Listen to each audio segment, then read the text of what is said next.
Paris, le 9 décembre 2024 à 6h47 du matin, et dans les couloirs feutrés du palais de l'Élysée seul, le rythme des pas des agents de sécurité venait rompre le silence figé du marbre froid, tandis que Sébastien Lecornu, Premier ministre depuis exactement 3 mois et 15 jours, se tenait au 3e étage observant les Champs-Élysées. Paris, le 9 décembre 2024 à 6h47 du matin, et dans les couloirs feutrés du palais de l'Élysée seul, le rythme des pas des agents de sécurité venait rompre le silence figé du marbre froid, tandis que Sébastien Lecornu, Premier ministre depuis exactement 3 mois et 15 jours, se tenait au 3e étage observant les Champs-Élysées derrière la large fenêtre de son bureau, une tasse de porcelaine de Sèvres entre les mains délicates.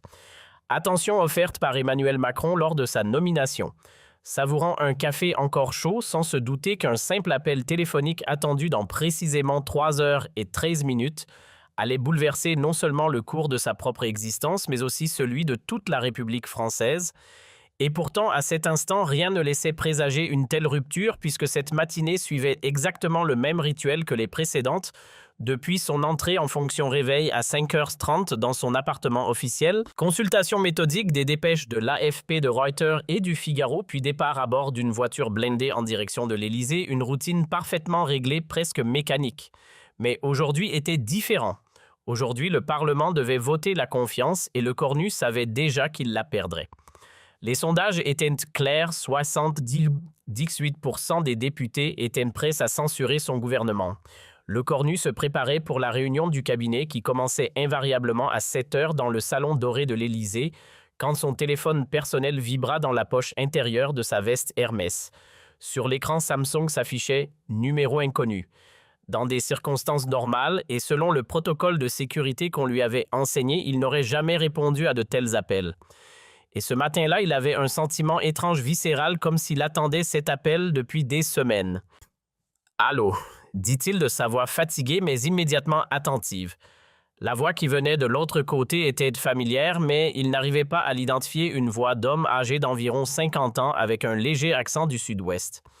« Monsieur le Premier ministre Lecornu, j'ai quelque chose de très important à vous dire.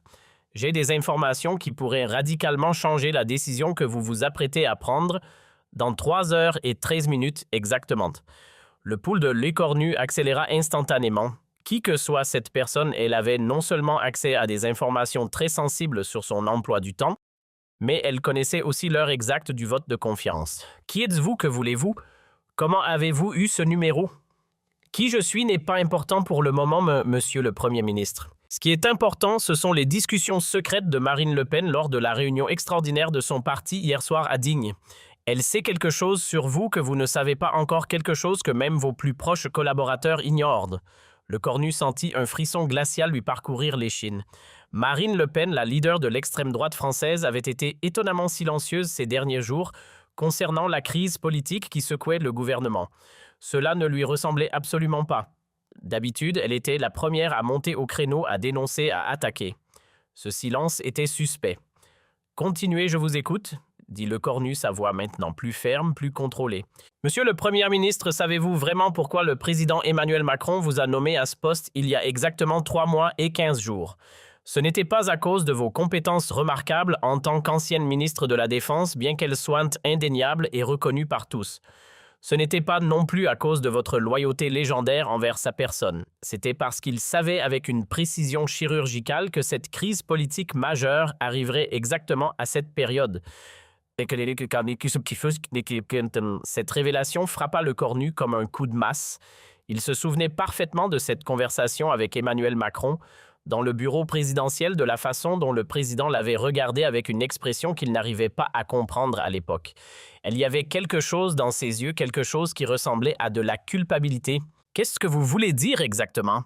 demanda Lecornu, sa main libre, agrippant le rebord de son bureau en acajou. « Je veux dire que votre nomination n'était pas un honneur mérité, monsieur Lecornu. C'était un sacrifice planifié, calculé, organisé. Emmanuel Macron vous a placé à ce poste en sachant parfaitement que vous seriez le bouc émissaire de cette crise. Vous êtes l'agneau sacrificiel de l'Élysée. » Les mains de Lecornu se mirent à trembler légèrement. Il regarda l'horloge suisse accrochée au mur de son bureau.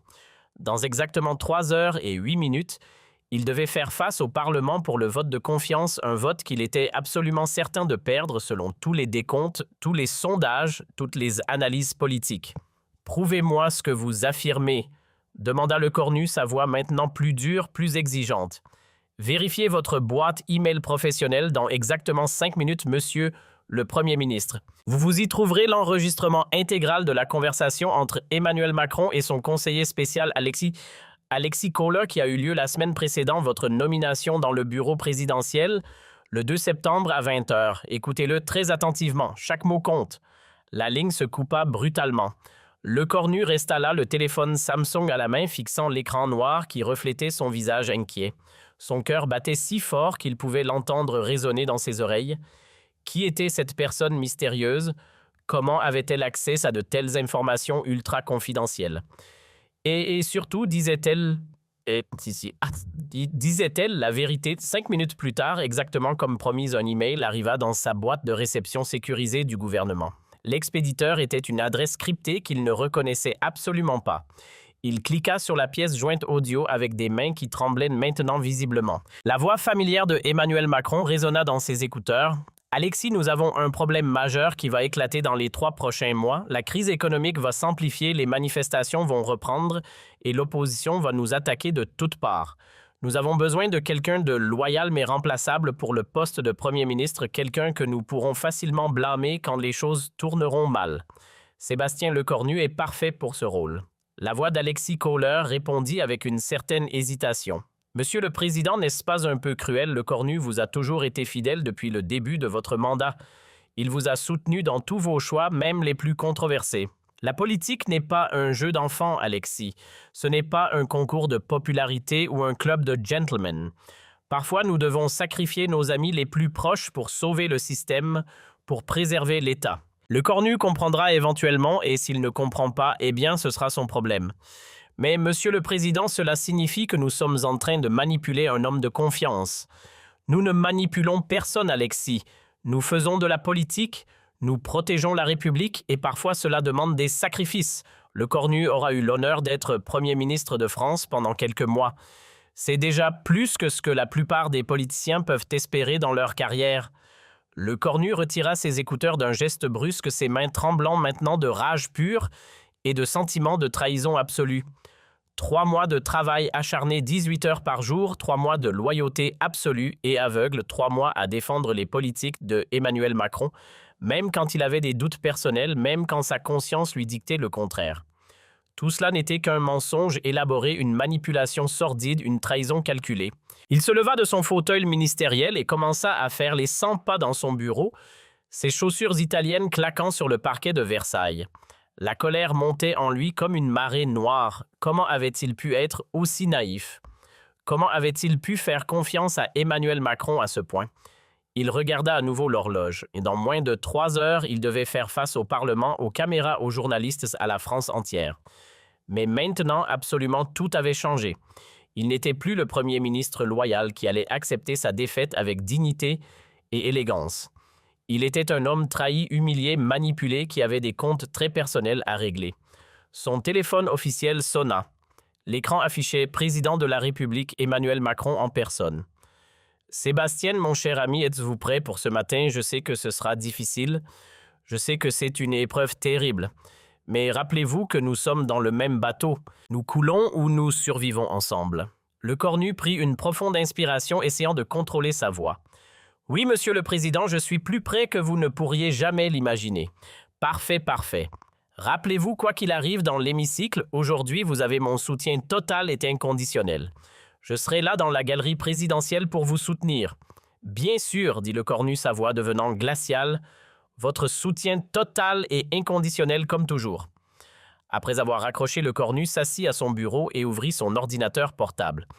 Il commença à rédiger un discours, mais ce n'était absolument pas le discours qu'il avait préparé méticuleusement la veille avec son équipe de conseillers.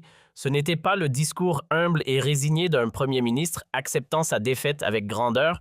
C'était quelque chose de complètement différent, quelque chose qui allait faire trembler la République sur ses fondations. À 8h30 précise, son chef de cabinet Pierre Dubois entra dans le bureau après avoir frappé discrètement. Monsieur le Premier ministre, avez-vous besoin d'aide pour réviser votre discours? Les services de communication sont à votre disposition pour les derniers ajustements. Le cornu leva lentement les yeux de son écran d'ordinateur. Pierre, dites-moi depuis combien de temps exactement travaillez-vous pour moi? Depuis votre nomination, Monsieur le Premier ministre, 3 mois et 15 jours. Et avant cela, quelle était votre fonction précédente? Pierre sembla légèrement mal à l'aise. J'étais au cabinet personnel du président Emmanuel Macron, monsieur. Exactement. Le cornu se leva et se dirigea vers la grande fenêtre qui donnait sur les jardins de l'Élysée. Dites-moi, Pierre, y a-t-il autre chose que je devrais savoir, d'autres petits détails intéressants que le président vous a personnellement demandé de garder pour vous? D'autres instructions confidentielles? Pierre pâlit visiblement, ses mains commençant à trembler légèrement. Monsieur le Premier ministre, je ne suis vraiment pas sûr de comprendre ce que vous voulez dire. Oh, je pense que vous comprenez parfaitement bien. Le cornu se tourna vers lui, ses yeux brillants d'une colère froide. Vous pouvez aller dire à votre véritable patron, le président, que son petit plan si bien orchestré vient de subir une modification majeure. Je ne serai pas le bouc émissaire docile qu'il espérait. Je ne serai pas l'agneau que l'on mène à l'abattoir en silence. Monsieur le Premier ministre, je vous assure que sortez immédiatement de mon bureau, Pierre, et allez dire à Emmanuel Macron qu'il va avoir une surprise désagréable ce matin, une surprise qu'il n'oubliera jamais. Une fois seul dans son bureau, Lécornu continua à écrire son nouveau discours. Il savait parfaitement que ce qu'il s'apprêtait à faire détruirait définitivement sa carrière politique, qu'il ne pourrait jamais revenir en arrière, mais il s'en fichait complètement. Après 3 mois de manipulation cynique et de mensonges calculés, il était temps de dire enfin la vérité, toute la vérité. À 9h45, exactement 15 minutes avant le vote de confiance décisif, le cornu reçut un autre appel de la même voix mystérieuse. « Monsieur le Premier ministre, j'espère sincèrement que vous avez pris le temps d'écouter attentivement l'enregistrement que je vous ai envoyé. »« Oui, je l'ai écouté. Maintenant, dites-moi qui vous êtes vraiment, » demanda le cornu avec une détermination nouvelle. Je suis quelqu'un qui croit encore que le peuple français mérite de connaître la vérité sur ses dirigeants. Je suis quelqu'un qui en a assez de voir des hommes intègres et honnêtes être utilisés comme de vulgaires pions sur les échiquiers politiques. Je suis quelqu'un qui pense que la démocratie mérite mieux que ces petits jeux sordides. Pourquoi m'aidez-vous? Qu'est-ce que vous y gagnez? Parce que vous avez encore le choix, monsieur Lécornu, un choix que beaucoup d'hommes politiques n'ont plus. Vous pouvez soit jouer docilement le rôle pathétique que Emmanuel Macron vous a assigné, soit dire courageusement la vérité au peuple français. Qu'allez-vous choisir? Alors j'ai encore quelque chose d'absolument crucial pour vous. Dans exactement 10 minutes, vous recevrez un autre email dans votre boîte de réception. Cette fois, c'est l'enregistrement complet de la conversation secrète entre Emmanuel Macron et Marine Le Pen qui a eu lieu hier soir à 23h. Le cornu sent Paris le 9 décembre 2024 à 6h47 du matin et dans les couloirs feutrés du palais de l'Élysée seul, le rythme des pas des agents de sécurité venait rompre le silence figé du marbre froid, tandis que Sébastien Lecornu, Premier ministre depuis exactement 3 mois et 15 jours, se tenait au 3e étage observant les Champs-Élysées derrière la large fenêtre de son bureau, une tasse de porcelaine de Sèvres entre les mains délicates. Attention offerte par Emmanuel Macron lors de sa nomination. Savourant un café encore chaud sans se douter qu'un simple appel téléphonique attendu dans précisément 3h13 allait bouleverser non seulement le cours de sa propre existence, mais aussi celui de toute la République française. Et pourtant, à cet instant, rien ne laissait présager une telle rupture puisque cette matinée suivait exactement le même rituel que les précédentes, depuis son entrée en fonction réveil à 5h30 dans son appartement officiel, consultation méthodique des dépêches de l'AFP, de Reuters et du Figaro, puis départ à bord d'une voiture blindée en direction de l'Élysée, une routine parfaitement réglée, presque mécanique. Mais aujourd'hui était différent. Aujourd'hui, le Parlement devait voter la confiance et le cornu savait déjà qu'il la perdrait. Les sondages étaient clairs, 78% des députés étaient prêts à censurer son gouvernement. Le cornu se préparait pour la réunion du cabinet qui commençait invariablement à 7h dans le salon doré de l'Élysée, quand son téléphone personnel vibra dans la poche intérieure de sa veste. Paris, le 9 décembre 2024 à 6h47 du matin, et dans les couloirs feutrés du palais de l'Élysée seul, le rythme des pas des agents de sécurité venait rompre le silence figé du marbre froid, tandis que Sébastien Lecornu, Premier ministre depuis exactement 3 mois et 15 jours, se tenait au 3e étage observant les Champs-Élysées derrière la large fenêtre de son bureau, une tasse de porcelaine de Sèvres entre les mains délicates. Attention offerte par Emmanuel Macron lors de sa nomination. Savourant un café encore chaud sans se douter qu'un simple appel téléphonique attendu dans précisément 3 heures et 13 minutes allait bouleverser non seulement le cours de sa propre existence, mais aussi celui de toute la République française. Et pourtant, à cet instant, rien ne laissait présager une telle rupture puisque cette matinée suivait exactement le même rituel que les précédentes, depuis son entrée en fonction réveil à 5h30 dans son appartement officiel, consultation méthodique des dépêches de l'AFP, de Reuters et du Figaro, puis départ à bord d'une voiture blindée en direction de l'Élysée, une routine parfaitement réglée, presque mécanique. Mais aujourd'hui était différent. Aujourd'hui, le Parlement devait voter la confiance et Lecornu savait déjà qu'il la perdrait. Les sondages étaient clairs, 78% des députés étaient prêts à censurer son gouvernement. Lecornu se préparait pour la réunion du cabinet qui commençait invariablement à 7 heures dans le salon doré de l'Élysée, quand son téléphone personnel vibra dans la poche intérieure de sa veste Hermès. Sur l'écran Samsung s'affichait « Numéro inconnu ». Dans des circonstances normales et selon le protocole de sécurité qu'on lui avait enseigné, il n'aurait jamais répondu à de tels appels. Et ce matin-là, il avait un sentiment étrange viscéral comme s'il attendait cet appel depuis des semaines. « Allô ?» dit-il de sa voix fatiguée mais immédiatement attentive.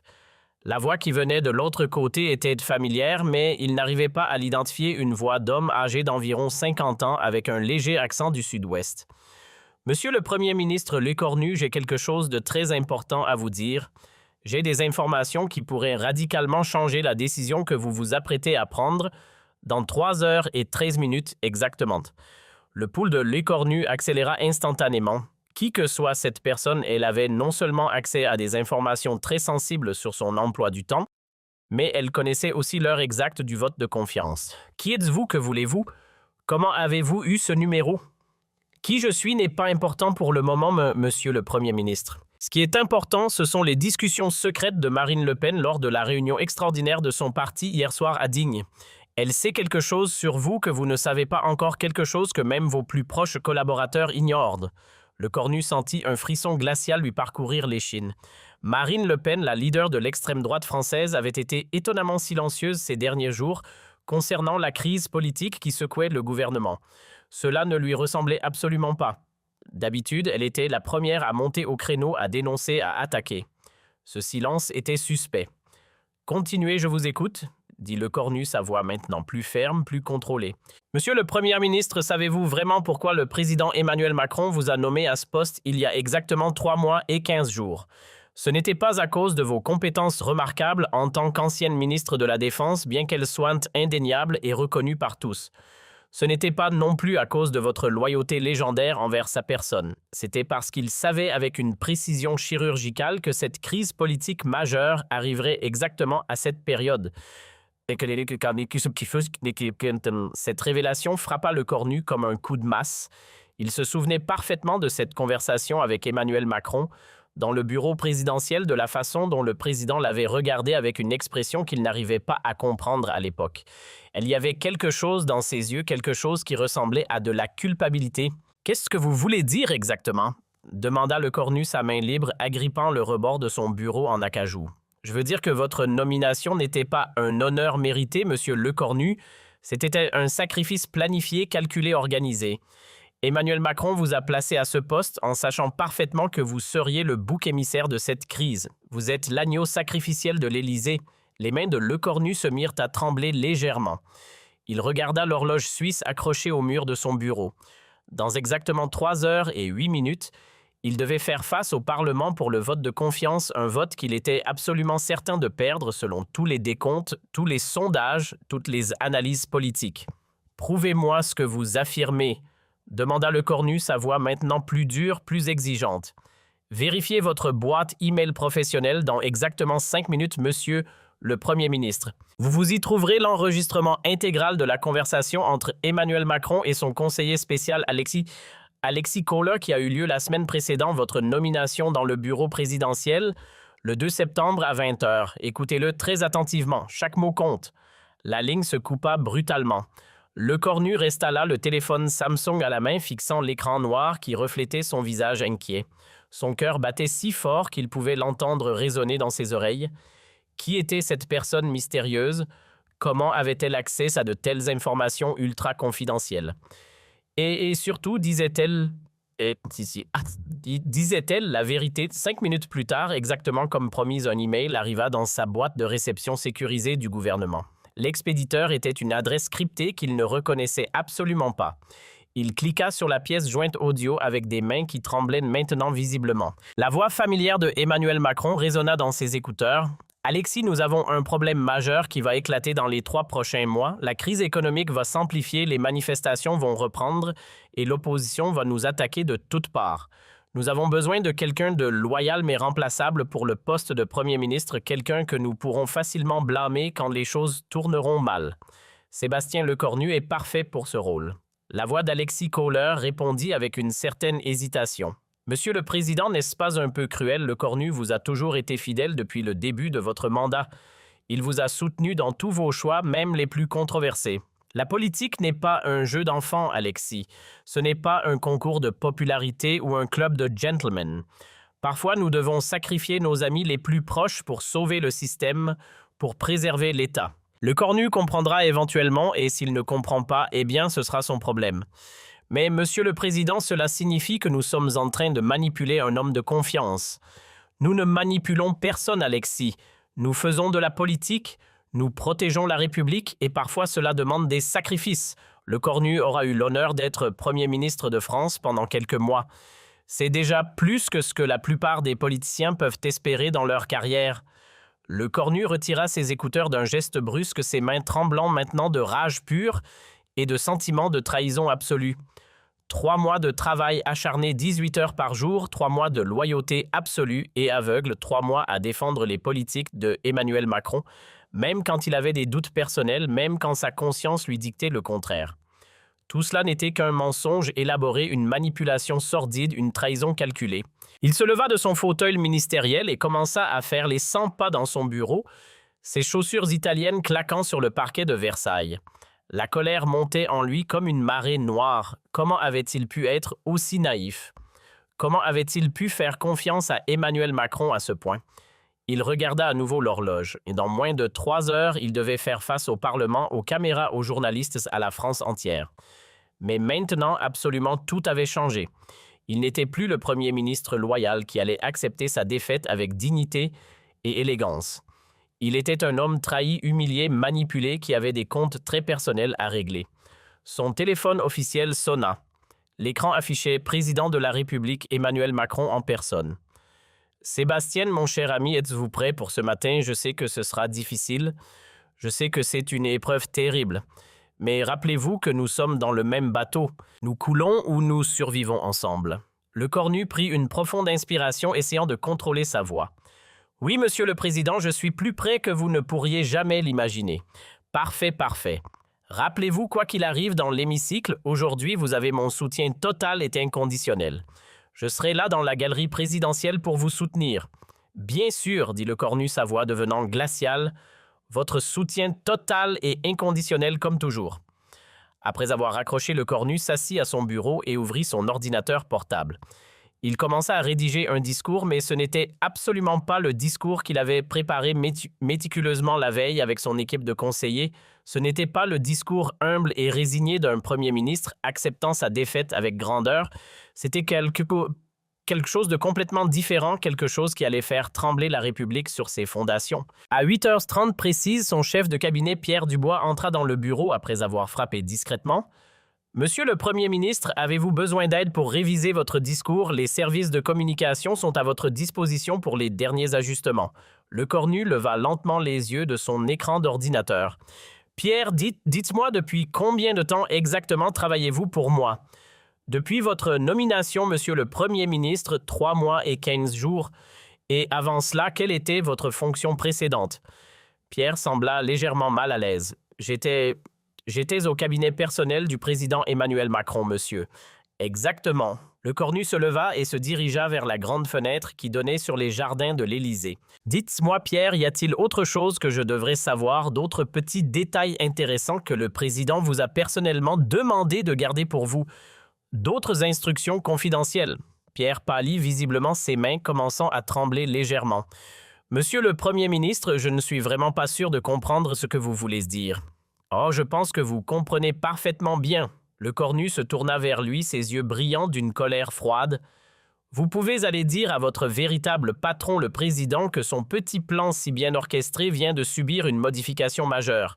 Je ne serai pas le bouc émissaire docile qu'il espérait. Je ne serai pas l'agneau que l'on mène à l'abattoir en silence. Monsieur le Premier ministre, je vous assure que... Sortez immédiatement de mon bureau, Pierre, et allez dire à Emmanuel Macron qu'il va avoir une surprise désagréable ce matin, une surprise qu'il n'oubliera jamais. » Une fois seul dans son bureau, Lécornu continua à écrire son nouveau discours. Il savait parfaitement que ce qu'il s'apprêtait à faire détruirait définitivement sa carrière politique, qu'il ne pourrait jamais revenir en arrière, mais il s'en fichait complètement. Après 3 mois de manipulation cynique et de mensonges calculés, il était temps de dire enfin la vérité, toute la vérité.